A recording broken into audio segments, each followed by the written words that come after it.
Acupuncture orthopaedics मध्ये कसं काम करतं, म्हणजे अस्थिरोग ज्याच्यामध्ये गुडघेदुखी असो, मानेचे दुखणे, स्लिप डिस्क, संधिवात. तर संधिवातापासून सुरू करू. या आजीबाईंना संधिवात आमचे खूप जुने पेशंट आहेत, त्यांचे हात पण तुम्ही बघू शकता या संधिवाताने असे झालेले आहेत आणि वेदना भरपूर होत्या. तर किती वर्षांपासून आहे? 10 वर्ष झाले. 10 वर्ष आधी तुम्ही आले होते ना? आले होते. तर ह्यांना आदनं मधनं त्रास होत असतो, पण संधिवाताची औषधं कुठली चालू आहेत तुमच्या आता? आता औषधं नाही कुठले नाही चालत. आणि आपल्या ट्रीटमेंटने कसं चांगलं सांगा? ट्रीटमेंटने मला बरं वाटलं. ते मी सगळं दीड एक वर्ष केलं, संपूर्ण निघून गेला माझा. आता त्या गोष्टीला 10 वर्ष झाले. आता माझं दुखायला लागला तेव्हा मी परत आले डॉक्टरला भेटायला. पण त्यांनी मला चांगली ट्रीटमेंट दिली, मला बरं वाटलं.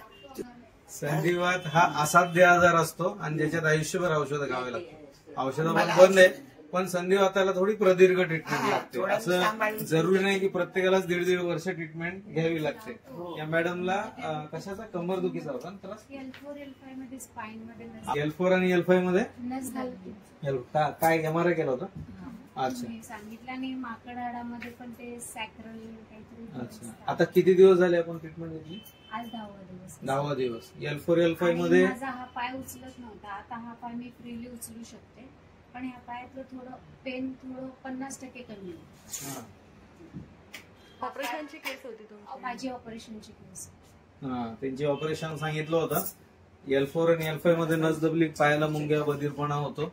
तर त्याच्यातनं आता त्यांना पुष्कळसं बरं आहे. किती 7-8 दिवस झाले ना? म्हणजे सुरुवात गोड झालेली आहे. फास्ट बरं वाटतंय. असं जरुरी नाही आजीबाईंना 1.5 वर्ष लागला, असाध्य आजार होता. आता ह्यांचं जाणून घेऊया. ह्यांना खांद्याचा आणि मानेचा होता ना? आता 7 दिवस झाले ट्रीटमेंटला, आजची 7वा दिवस.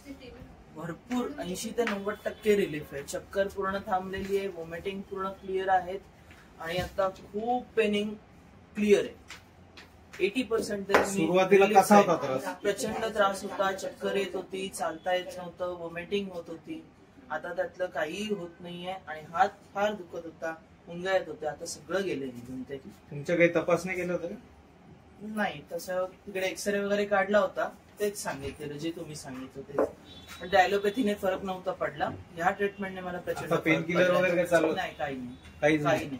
तर औषधं पेन किलर कॉमनली घेतात लोक अस्थिरोगांसाठी, पण किडनी लिव्हर ह्याच्यावर दुष्परिणाम होतात पेन किलरचे, प्रत्येकाला माहिती आहे. आणि तात्पुरतच दुखणं दबतं. तर हे जे सगळे आपण अनुभव पाहतोय, मणक्याच्या थेट गादी जिथं फुगते तिथं ट्रीटमेंट दिल्याने ती नस दबायची बंद होते. त्याच्यामुळेच एवढे चांगले परिणाम आहेत. म्हणजे मुळावर उपचार देणं चालू, असं दुखण्याची दाबादाबी चाललेली नाही ॲक्युपंक्चरने. त्याच्यामुळे चांगले रिझल्ट येतात. आता ह्यांची गुडघेदुखीची केस आहे. व्हरायटी सगळी पाहिली आपण. संधिवात पाहिलं, कमरेत स्लिप डिस्क पाहिली, मानेमध्ये सर्व्हायकल स्पॉन्डिलोसिस पाहिलं. आता हे गुडघेदुखी. गुडघा खूप दुखत होता. किती दुखत होता गुडघा? खूप दुखत होता. 6 महिन्यापासून होते ना गुडघेदुखी? आणि मला ऑपरेशन करायला सांगितलेलं. ऑपरेशन सांगितलं तर मग मी ऑर्थोपेडिकचं इथे कामोठ्याला कटरेट पण येते 2 महिने. मला काय एवढंच काय फरक वाटलं नाही. ते गोळ्या वगैरे मॉलिश वगैरे करायची, ते लोक थेरपी वगैरे करायची म्हणते. शेवटी मुलांनी इकडे आणलं. आता मला 50% बरं वाटतं. किती दिवस झाले ट्रीटमेंट? 10 दिवस. 10 दिवसामध्ये पुष्कळ चांगलं वाटतंय. ऑपरेशन सांगितलं होतं, आता ऑपरेशन करायचं नाही? आता चांगलंय. आता दिवाळी तोंडावर आता दिवाळी चांगली जाईल का नाही? गोड काय खायचं ते सांगा आम्हाला. मला आता म्हणजे स्टूलवर बसता नाहीये. स्टूलवर आंघोळ करायचं, खाली बसता नाही. छोटे स्टूलवर नाही, मोठं स्टूल घ्यायला लागतं बसायला. अच्छा अच्छा. ते थोडं खालती बसायचं सध्या टाळायचंय. बाकी आता गुडघेदुखी पुष्कळ कमी झाली. आता यांच्या गुडघ्याच्या मध्ये जी चकती असते त्याला तडा पडलेला होता, ज्याला मिनिस्कस म्हणतात.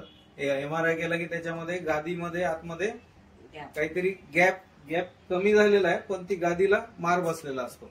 तर ते आपल्या ट्रीटमेंटनी ते हील होतं आणि त्याच्यामुळे त्यांना एवढा लवकर परिणाम दिसून येतोय. मुद्द्यावर उपचार केल्यानंतर आतमधून लवकर गुण येतो. तर ॲक्युपंक्चरने असं करतो आपण, पेन किलर सारखं दाबादाबी नाहीये आणि उत्कृष्ट उपचार होतं.